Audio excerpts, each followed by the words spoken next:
Allow me to introduce you Neeraj Swami, gold medalist, Delhi State, 49 kg weight category. A tremendous boxer. He has been also at the national camp at Patiala. And believe me, guys, this is one of the potential future boxers of India.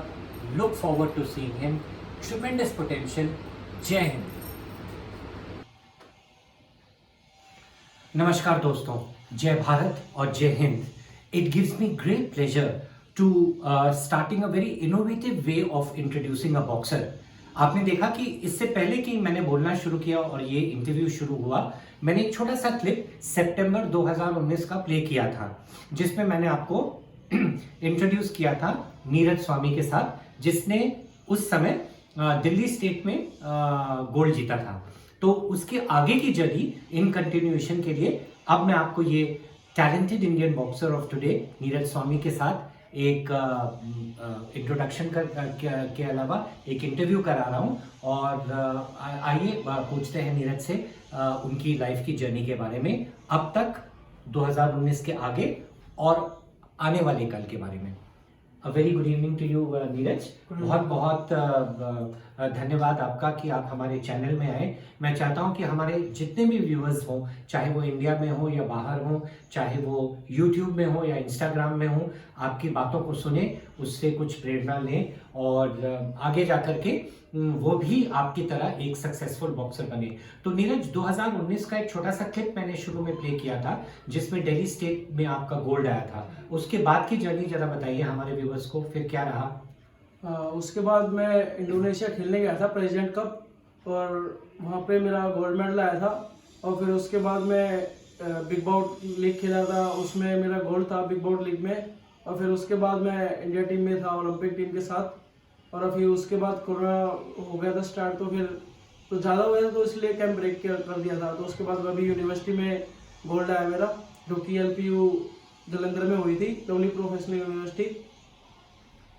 भाई यही है, last performance यही थी, और मैं बहुत खुश हूँ. इसको ये मिला मुझे इतने सालों बाद, गोल्ड आया मेरा. कोरोना टाइम में कोई कॉम्पिटिशन नहीं मिला था, तो बहुत अच्छी फीलिंग है ये लिए, और बेस्ट मोमेंट है.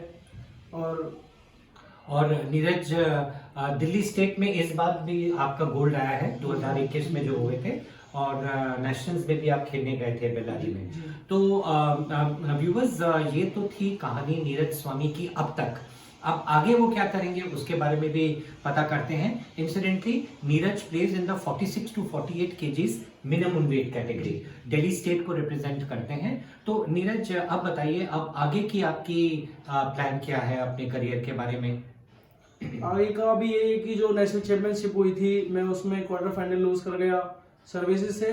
और आगे का प्लान यही है कि जो मैं मिस कर रहा हूँ इस टाइम में, कि मैं इंडिया टीम में नहीं हूँ अभी, तो मेन फोकस मेरा पहले तो अपना ट्रेनिंग हार्डवर्क और बढ़ाऊंगा, कि मेरे अंदर शायद कुछ कमी थी, मैं हार गया जो.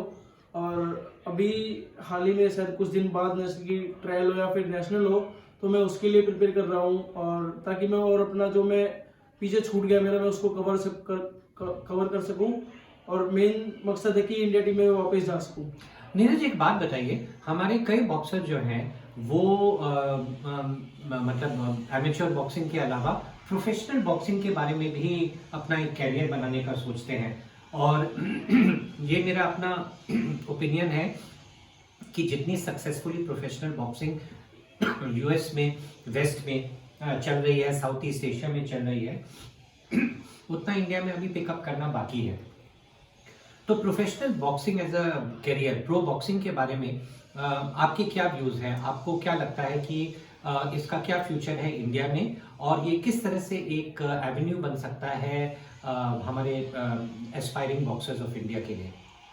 प्रो बॉक्सर में भी पहले हमें अमेचर बॉक्सिंग में अपना अच्छे से नाम करना चाहिए, और अच्छी अचीवमेंट होनी चाहिए हमारी, ताकि हम एक अच्छे लेवल पे हमें प्रो में भी बाउट मिल सके. और हमारा अच्छा इसमें रिकॉर्ड होगा अमेचर में, तो ही हमें अच्छी बाउट मिलेगी. और पे इंडिया में ज़्यादा इतना अभी प्रो का क्रेज नहीं है, बट अगर आप बाहर जाते हो कहीं तो वहाँ पे बहुत क्रेज है. लेकिन उसके लिए भी हमें अच्छा एक स्टैंड मिलेगा, और जब हमारी अचीवमेंट होगी अमेचर बॉक्सिंग में, तो पहले आप अपना करियर अमेचर में बनाने की सोचिए, उसके बाद आप प्रो की सोचिए बाद में, क्योंकि अमेचर का रिकॉर्ड ही आपको एक अच्छा स्टैंड दिलाता है प्रो बॉक्सिंग में. और ये साल बड़ा एक्साइटिंग है नीरज 2022 का। इसमें कॉमनवेल्थ गेम्स होंगे और उसके बाद एशियन गेम्स भी होने वाले हैं। मैं इंटरनेशनल बॉक्सिंग टूर्नामेंट्स की तो बात ही नहीं कर रहा हूँ क्योंकि वो तो होने ही होने हैं, चाहे वो स्ट्रंजा कप हो या Asian junior and youth championship हो। मेरे को लगता है कि अभी बहुत अपॉर्चुनिटीज मिलेंगी बॉक्सर्स को इंडिया में इस साल बढ़िया करने के लिए, और आई एम श्योर कि भारतीय तिरंगा लहराता रहेगा और इसी तरह से सक्सेस मिलती रहेगी। तो नीरज बहुत बहुत धन्यवाद। Once again heartiest congratulations for getting a gold medal at the all India university which was held at LPU in Jalandhar in Punjab, and all I can say is that look out guys for Neeraj Swami's name, and we'll see lots and lots of more accomplishments from him in the near future. Jai Bharat और जय हिंद।